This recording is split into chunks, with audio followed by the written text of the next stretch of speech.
The morning sun cast long shadows across the dusty plains of southeastern Italy as two massive armies prepared for what would become one of history's most decisive battles. The year was 216 BCE, and the Second Punic War had already raged for 2 brutal years, transforming the Western Mediterranean into a theatre of unprecedented destruction and ambition. On one side stood Rome, the rising power whose legions had conquered most of Italy through disciplined warfare and relentless expansion. On the other stood Carthage, the ancient maritime empire whose very existence now hung in the balance, represented by a polyglot army led by one of history's most brilliant military minds. The conflict had begun 2 years earlier when Hannibal Barca, the young Carthaginian general, had done the unthinkable. Rather than accept Rome's growing dominance or fight a conventional naval war in the Mediterranean, he had chosen to strike at the heart of Roman power by launching an audacious overland invasion of Italy itself. The journey had been legendary in its scope and suffering. Hannibal had marched his diverse army of Africans, Spaniards and Gauls through the treacherous passes of the Alps, losing nearly half his men to cold, starvation, and the fierce resistance of mountain tribes. Yet what remained was a hardened, veteran force that had already proven its mettle against Roman armies. The shock of Hannibal's appearance in northern Italy had reverberated through Rome like an earthquake.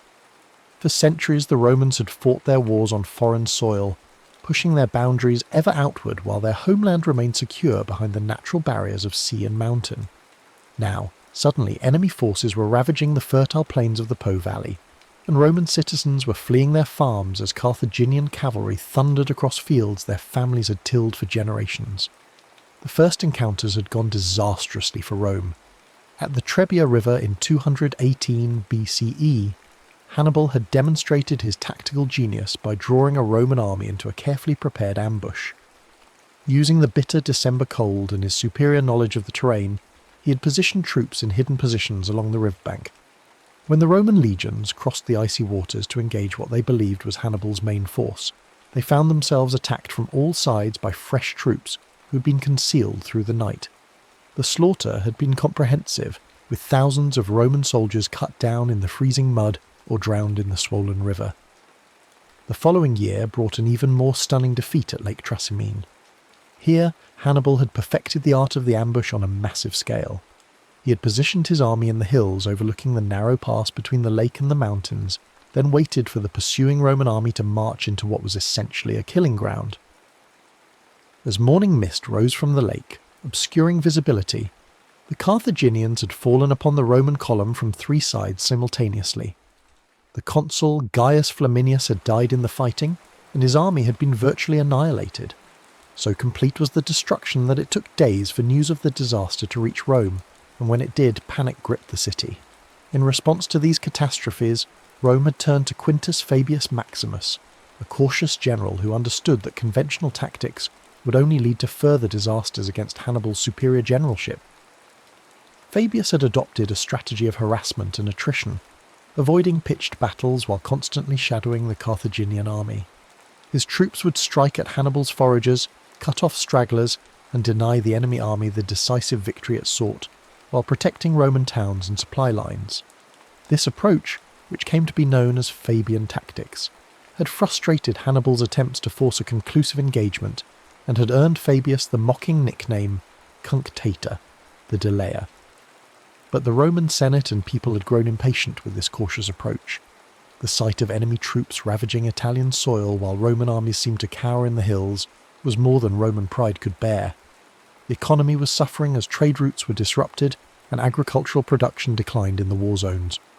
Perhaps most importantly, Rome's network of Italian allies was beginning to waver as they questioned whether their powerful patron could truly protect them from this Carthaginian threat.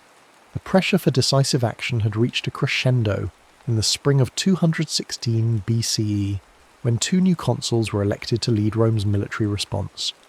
Gaius Terentius Varro represented the popular party and the common people's demand for aggressive action against the invaders. He was a man of humble origins who had risen through Rome's cursus honorum through political skill and populist appeals rather than military distinction. His speeches in the Forum had electrified crowds with promises to end the war quickly through bold offensive action. Lucius Aemilius Paulus, by contrast, represented the aristocratic faction and favoured a more measured approach. He was a seasoned general who had commanded legions in previous campaigns and understood the complexities of warfare against a cunning enemy like Hannibal. The tension between these two men reflected the broader divisions within Roman society about how to respond to the Carthaginian threat. Varro accused the aristocrats of cowardice and self-interest, claiming they prolonged the war to maintain their commands and enrich themselves at the state's expense. Paulus and his supporters countered that rash action would only lead to more disasters like Trebia and Trasimene. However, the popular will for aggressive action proved overwhelming, and the Senate authorized the raising of the largest army in Roman history to that point. The mobilization that followed was unprecedented in scale and ambition. Rome called up not only its own citizens, but also demanded contingents from every allied city and tribe throughout Italy. Veterans were recalled from retirement. Young men barely old enough to bear arms were pressed into service, and even slaves were offered freedom in exchange for military service. The entire Roman war machine was focused on creating a force so massive that it could overwhelm Hannibal through sheer numbers, regardless of his tactical superiority. When the levies were complete, Rome had assembled an army of approximately 80 to 90,000 men, divided into 8 legions plus an equal number of allied troops. This represented nearly 10% of Rome's entire military-age male population, a commitment that demonstrated both the state's desperation and its confidence in numerical superiority. The logistics of supplying and moving such a massive force was staggering, requiring thousands of pack animals, hundreds of supply wagons, and a complex network of depots and supply lines stretching back to Rome itself. Meanwhile, Hannibal's army had been reduced by 2 years of continuous campaigning to perhaps 40 to 50,000 effective fighters. However, what these men lacked in numbers they more than compensated for in experience and diversity. The core of his infantry consisted of Libyan troops, veterans of campaigns in Spain and Africa, who fought with captured Roman equipment and had adopted many Roman tactical innovations while retaining their own traditions of individual combat skill. These were supplemented by Gallic warriors from tribes in both Spain and northern Italy, fierce fighters who brought their own weapons and fighting styles to the Carthaginian cause. Spanish infantry provided another crucial element, disciplined troops armed with their distinctive falcata swords and experienced in both individual and formation combat. But perhaps Hannibal's greatest advantage lay in his cavalry, which was both more numerous and far superior in quality to anything the Romans could field. Numidian light cavalry from North Africa were legendary throughout the Mediterranean for their skill as horse archers and their ability to harass enemy formations while remaining virtually uncatchable in open terrain. These riders, who fought without saddles or bridles and controlled their mounts through knee pressure alone, could appear suddenly from clouds of dust, rain javelins and arrows on enemy formations, and disappear again before retaliation was possible. Heavy cavalry from Spain and Gaul provided the shock troops necessary for decisive charges, while their superior numbers meant that Hannibal could use mounted forces not just for reconnaissance and harassment, but as a genuine tactical arm capable of deciding battles. The diversity of Hannibal's army was both a strength and a challenge. Managing troops who spoke different languages, fought with different weapons, and came from cultures with vastly different military traditions required exceptional leadership and organisational skill. Yet this diversity also provided tactical flexibility that no homogeneous army could match. Hannibal could adapt his battle plans to take advantage of each unit's particular strengths, while compensating for their weaknesses through the complementary abilities of other contingents. As summer approached, both armies began manoeuvring through the heat-baked landscape of southeastern Italy, each seeking to force battle under favourable conditions. Hannibal had established a base near the town of Cannae, a Roman supply depot that controlled access to the rich agricultural regions of Apulia. The position was strategically crucial because it threatened Rome's grain supplies from the south, while providing Hannibal's army with access to the resources they needed to continue the campaign. More importantly, from a tactical perspective, the terrain around Cannae offered the open plains that would allow his superior cavalry to operate most effectively. The landscape around Cannae was dominated by gently rolling hills that descended toward the Aufidus River, known today as the Ofanto. The river valley provided relatively flat ground ideal for large-scale manoeuvres, while the surrounding elevations offered observation posts and potential positions for reserves. The summer heat was already intense, and dust clouds raised by marching armies could be seen for miles across the sun-scorched terrain. Local winds typically blew from the southeast, carrying dust and reducing visibility for anyone facing that direction, a factor that Hannibal would carefully consider in his battle planning. When the Roman army finally approached Cannae in early August, both sides understood that the moment of decision had arrived. The Romans could not allow Hannibal to continue threatening their supply lines and recruiting allies from among the Italian tribes, while Hannibal knew that his strategic position would become untenable if he could not force a decisive victory soon. Carthaginian reinforcements remained trapped in Spain by Roman naval power, and his army's numerical inferiority meant that a prolonged campaign of attrition would inevitably favour Rome. The night before the battle, both camps were alive with activity as commanders made their final preparations. In the Roman camp, Varro and Paulus held council with their subordinate officers, reviewing battle plans and attempting to coordinate the movements of their massive army.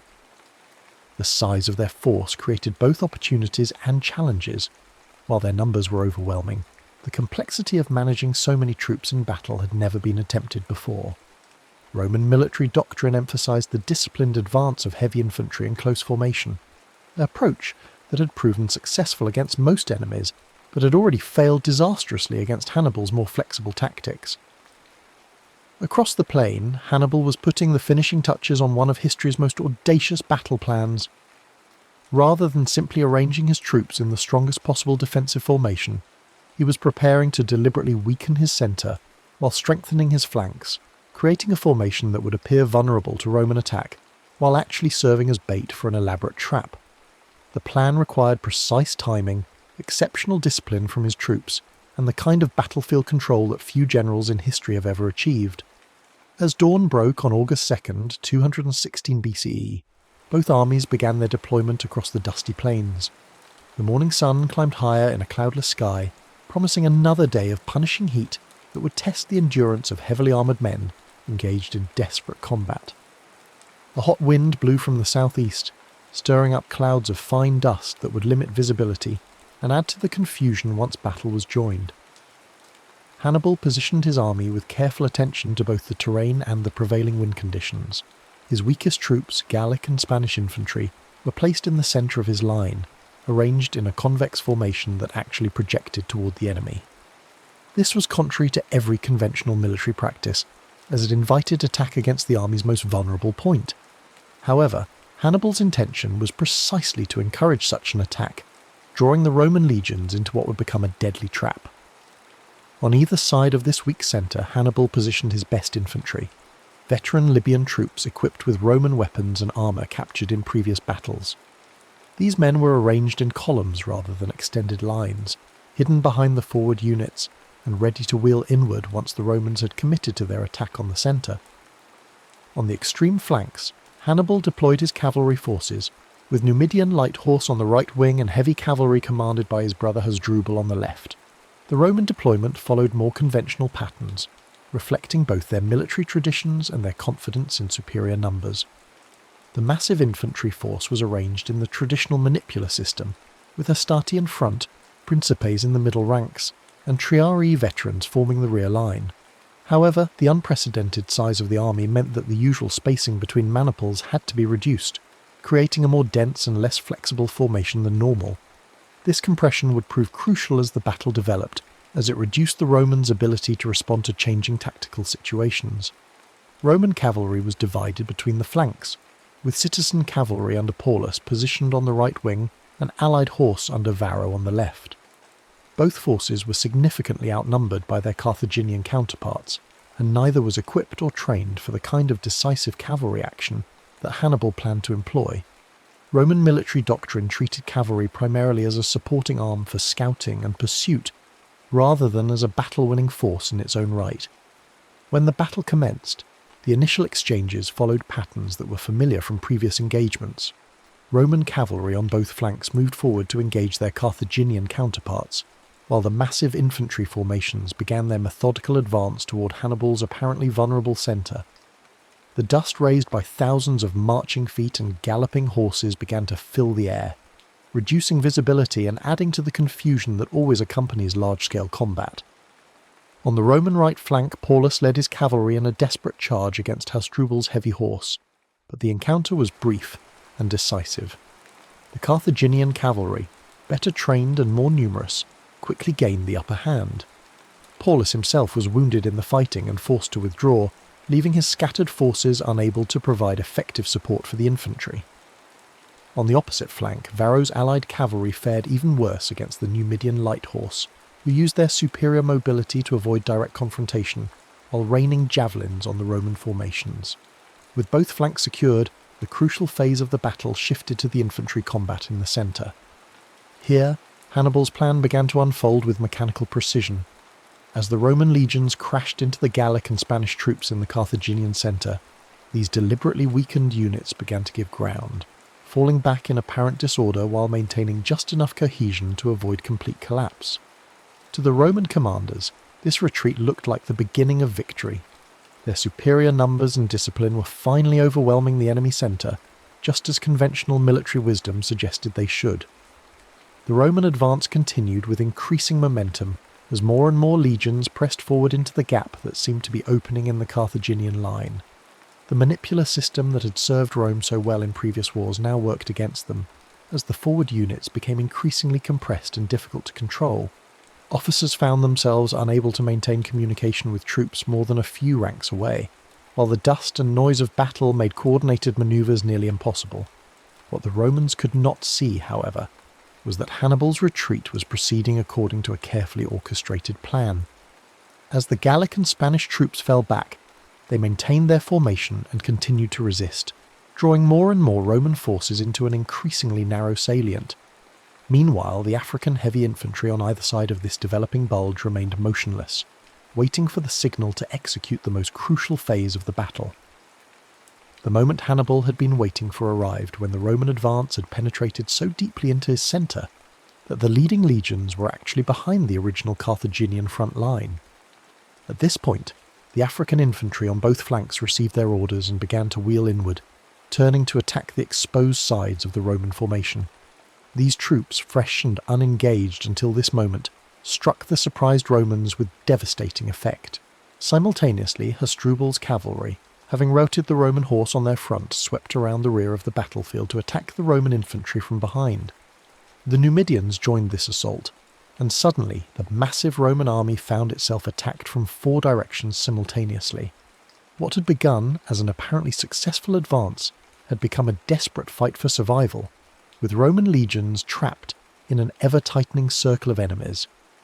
The encirclement that followed was both tactically brilliant and strategically devastating.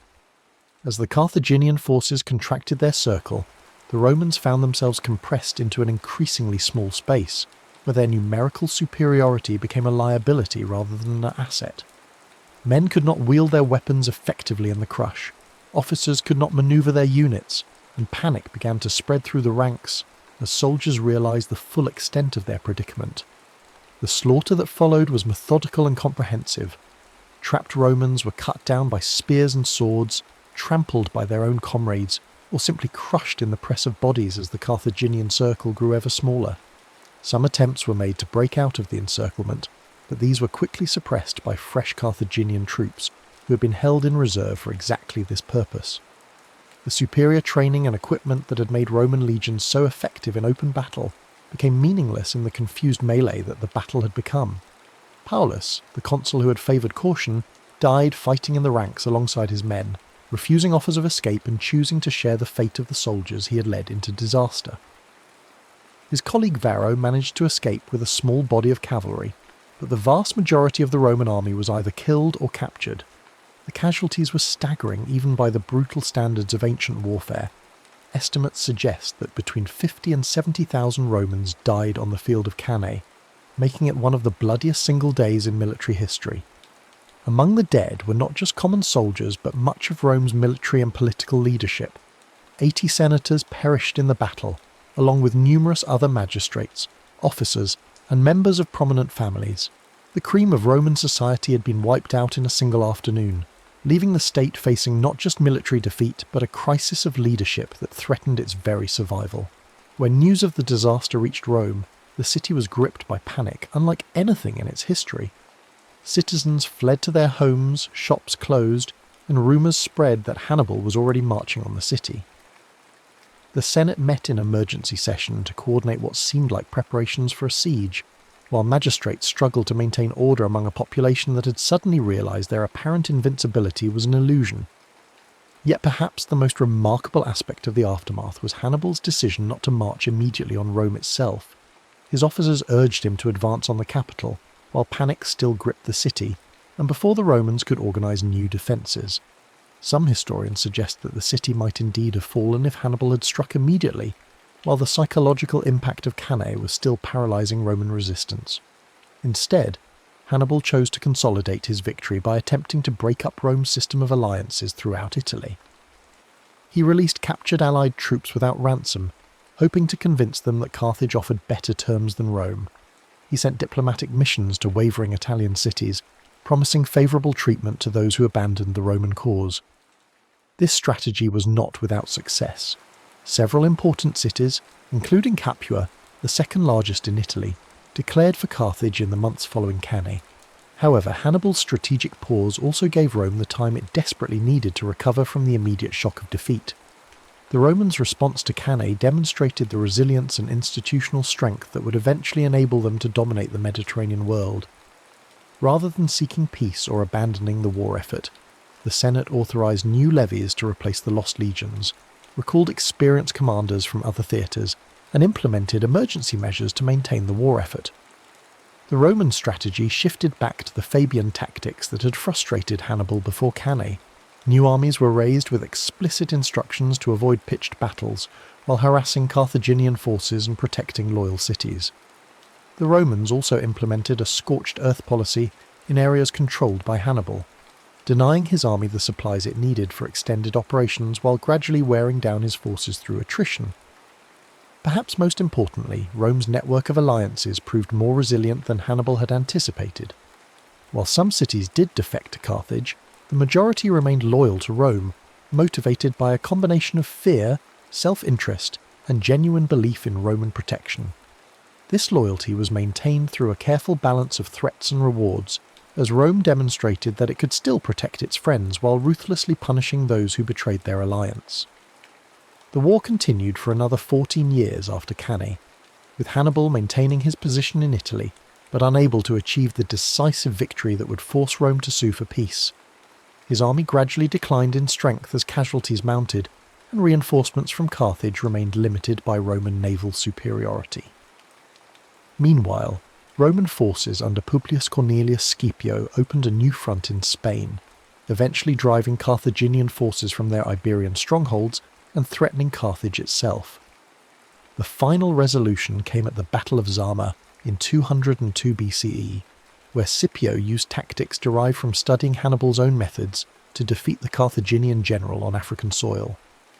The irony was complete when Scipio, later surnamed Africanus in honour of his victory, employed a modified version of the double envelopment that Hannibal had perfected at Cannae to achieve Rome's ultimate triumph in the Second Punic War. The Battle of Cannae's influence on military thinking extended far beyond the immediate conflict between Rome and Carthage. The double envelopment manoeuvre that Hannibal executed so brilliantly became the gold standard for tactical excellence, studied and emulated by generals throughout history. Napoleon Bonaparte analysed the battle extensively and attempted to replicate its principles in his own campaigns, while German staff officers in both world wars sought to achieve Cannae-like encirclements of enemy forces. The American Civil War saw several attempts to recreate Cannae's tactical model, most notably at the Battle of Chickamauga, where Confederate forces achieved a partial double envelopment of Union troops. During World War II, the German concept of blitzkrieg was explicitly designed to achieve Cannae-style encirclements on a strategic scale, using rapid armoured advances to surround and destroy entire enemy army groups. Even in the modern era, military academies around the world continue to study Cannae as an example of tactical perfection achieved through superior generalship, careful planning, and flawless execution under pressure. The battle demonstrates how a smaller, weaker force can achieve decisive victory through superior strategy and the intelligent use of terrain, weather, and enemy psychology. The psychological impact of Cannae extended beyond its immediate military consequences to influence Roman national character in ways that would shape the empire's future development. The disaster taught Romans that their survival as a people depended not on avoiding defeat but on their ability to recover from catastrophic setbacks. This lesson would serve them well in future crises, from the invasions of Germanic tribes to the civil wars that marked the end of the Republic. The memory of Cannae also reinforced Roman determination never again to allow foreign armies to ravage Italian soil unopposed. This defensive mentality contributed to Rome's aggressive expansion throughout the Mediterranean, as successive generations of leaders concluded that the best defence lay in controlling potential threats at their source, rather than waiting for enemies to strike at Roman territory. For Hannibal himself, Cannae represented both the pinnacle of his military genius and the beginning of his strategic failure. His tactical brilliance in achieving the perfect battle was matched by his inability to translate battlefield victory into lasting political success. The decision not to march on Rome immediately after Cannae has been debated by historians for over 2 millennia, with some arguing that the opportunity for decisive victory was lost forever in those crucial days following the battle. Modern analysis suggests that Hannibal's strategy of attempting to break up Roman alliances through diplomacy rather than military conquest was not necessarily flawed, but that he underestimated both Roman resilience and the strength of the alliance system he sought to destroy. His army, while tactically superior, lacked the logistical support and reinforcements necessary for the kind of sustained campaign that would have been required to force Rome's capitulation. The Battle of Cannae thus stands as both a testament to individual military genius and a demonstration of the limits of tactical excellence when not supported by adequate strategic resources. Hannibal's achievement in destroying a Roman army twice the size of his own remains one of history's greatest military accomplishments, yet his inability to capitalise on this victory ultimately contributed to Carthage's defeat in the broader war. Today, the plains around Cannae remain largely agricultural, with few visible traces of the carnage that once soaked the dusty soil with the blood of tens of thousands of soldiers. Archaeological investigations have uncovered artefacts from the battle, corroded weapons, armour fragments, and coins that provide physical evidence of the ancient conflict. These silent witnesses serve as reminders of a day when the fate of the Western world hung in the balance, decided by the tactical genius of one man and the courage of soldiers from across the Mediterranean who fought and died under the burning Italian sun. The legacy of Cannae extends beyond military history to encompass broader questions about leadership, strategy, and the relationship between tactical excellence and strategic success. It reminds us that individual brilliance, while crucial, must be supported by adequate resources and long-term planning to achieve lasting results. Most importantly, it demonstrates how a single day's fighting can echo through millennia, influencing military thinking and shaping the course of civilizations long after the dust of battle has settled and the warriors have returned to Earth. The immediate weeks following Cannae reveal the true character of both civilizations involved in this titanic struggle. While Hannibal celebrated his victory and attempted to capitalize on Roman panic, the response from Rome itself demonstrated the institutional resilience that would ultimately prove decisive in the broader conflict. The Senate, despite losing 80 of its members in the battle, continued to function and make crucial decisions about the war effort. Emergency magistrates were appointed to replace fallen leaders, new levies were authorized despite the catastrophic losses, and diplomatic missions were dispatched to ensure the loyalty of wavering allies. The Roman people's reaction to the disaster was perhaps even more remarkable than their government's response. Rather than demanding peace negotiations or calling for the recall of armies from other theatres, the citizenry demonstrated a grim determination to continue the struggle regardless of cost. Families who had lost sons, fathers and brothers at Cannae volunteered remaining male relatives for military service. Wealthy Romans contributed their personal fortunes to fund new legions, while poorer citizens offered their labour for fortification work and military production. This collective response was rooted in Roman cultural values that elevated duty to the state above individual survival or comfort. The concept of virtues, which encompassed courage, excellence, and moral strength, had been tested at Cannae and found to endure even in the face of unprecedented catastrophe. Romans understood that their civilization faced an existential threat, and they were prepared to sacrifice everything to ensure its survival. Hannibal, observing this Roman response from his camp in southern Italy, must have realized that his victory at Cannae, devastating as it was, had not achieved its primary strategic objective of forcing Rome to seek terms. Instead of breaking Roman will to resist, the battle seemed to have hardened their determination to continue the war until Carthage was completely defeated. The psychological warfare that had been so effective in previous campaigns was proving insufficient against an enemy whose cultural identity was built around the refusal to accept defeat. The diplomatic offensive that Hannibal launched in the aftermath of Cannae met with mixed results that highlighted the complex nature of Roman power in Italy. While some cities did abandon the Roman alliance, particularly in southern Italy where Carthaginian military presence offered immediate protection, the vast majority remained loyal despite the obvious military risks. This loyalty was based not merely on fear of Roman retaliation, but on genuine calculation of long-term interests and cultural affinity. Rome's alliance system differed fundamentally from the tributary relationships that characterized most ancient empires.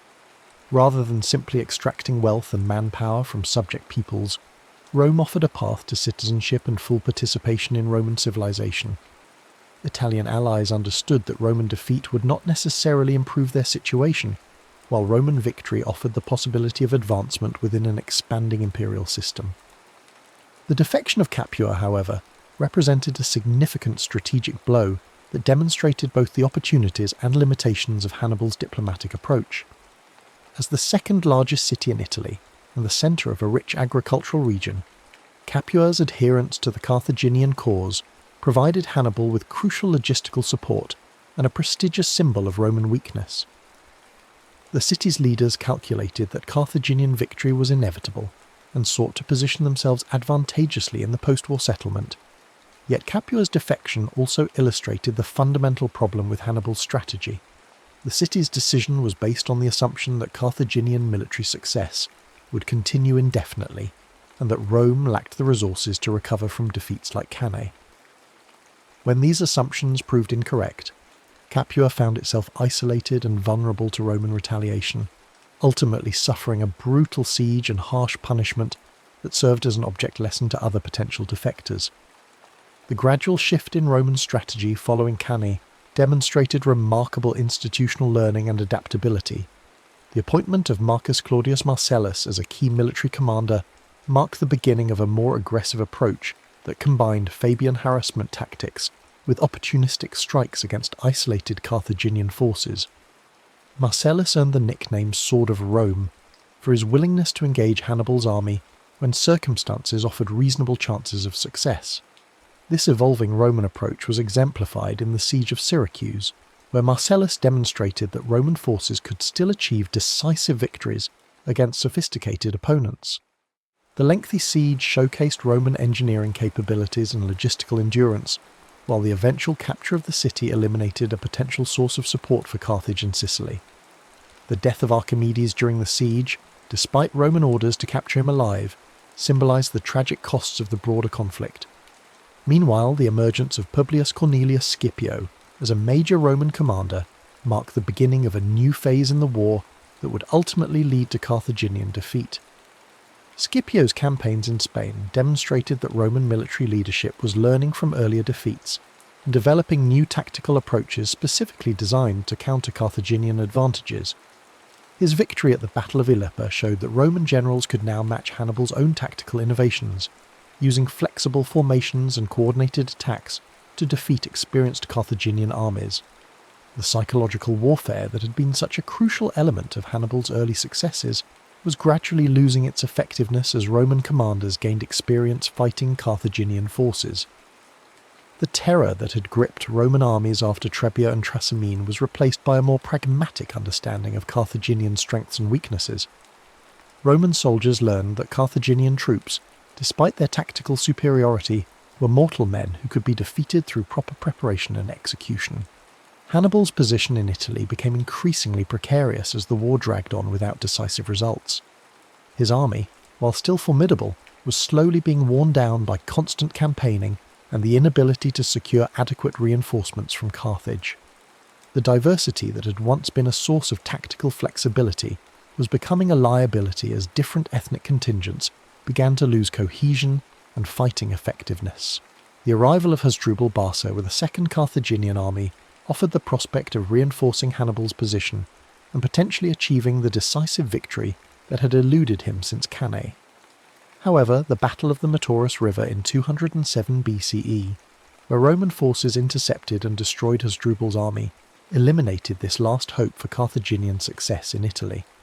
When Hasdrubal's severed head was thrown into Hannibal's camp, it symbolised not just personal loss, but the definitive end of Carthaginian strategic hopes in the Italian theatre. The final phase of the Second Punic War saw the conflict's centre of gravity shift from Italy to Africa as Scipio launched his invasion of Carthaginian home territory. This strategic reversal, which forced Carthage to recall Hannibal from Italy to defend the homeland, demonstrated how completely the strategic initiative had passed to Rome.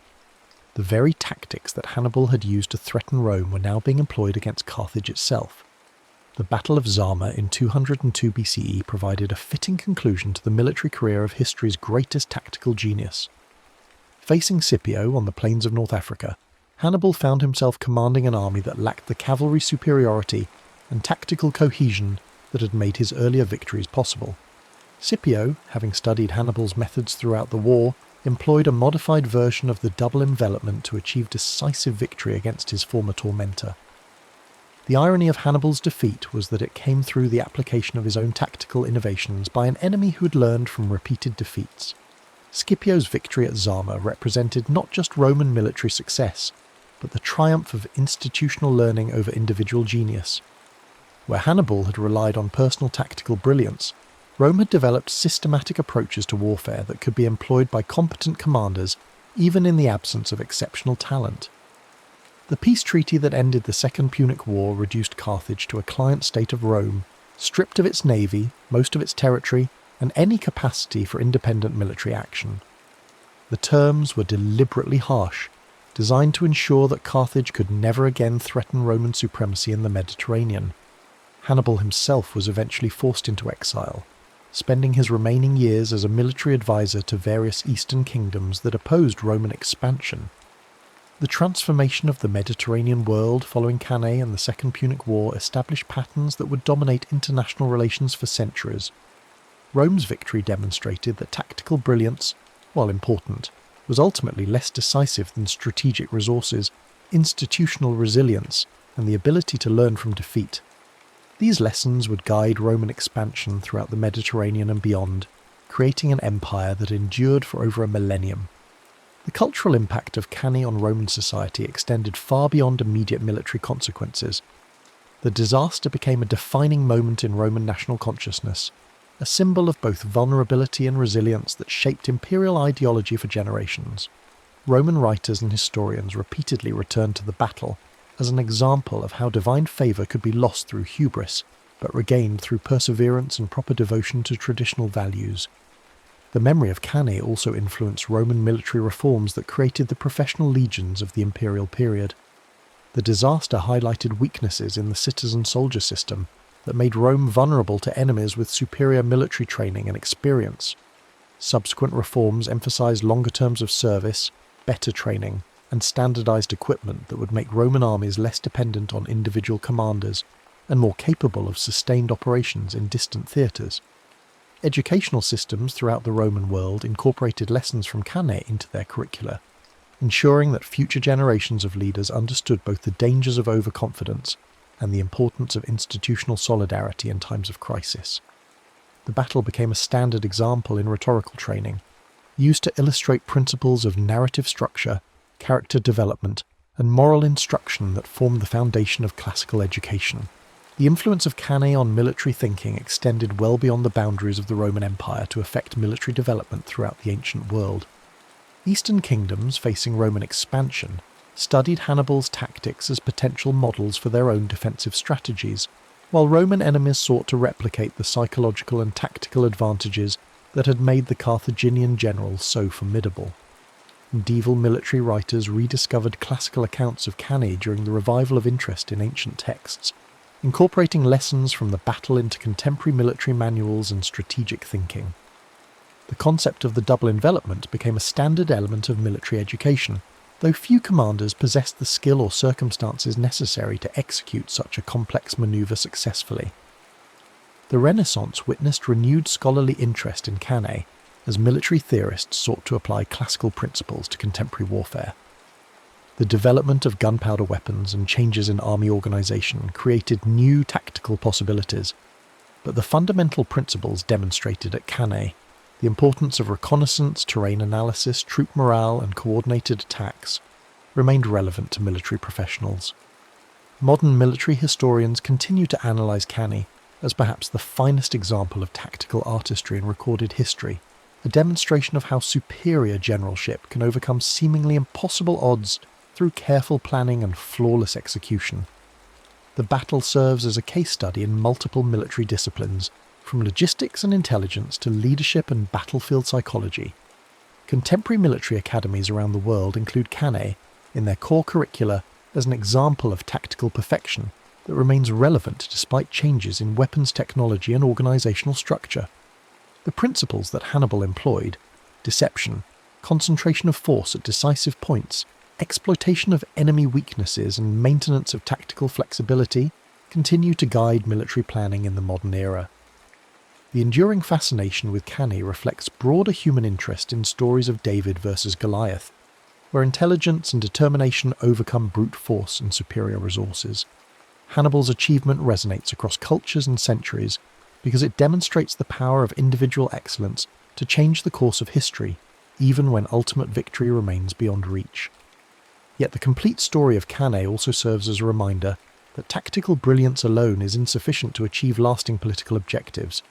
Hannibal's masterpiece on the battlefield could not compensate for Carthage's strategic weaknesses or overcome Rome's institutional advantages. The battle thus illustrates both the potential and the limitations of military genius in shaping historical outcomes. The dusty plains of Cannae continue to attract visitors from around the world, drawn by the site's historical significance and the enduring questions it raises about leadership, strategy, and the nature of victory itself. Standing on the ground where one of history's greatest battles was fought, modern observers can appreciate both the scale of Hannibal's achievement and the broader historical forces that ultimately determined the conflict's outcome. The silence of the ancient battlefield speaks eloquently of human ambition, sacrifice, and the eternal struggle between individual brilliance and collective endurance that defines the human experience across all ages and civilizations.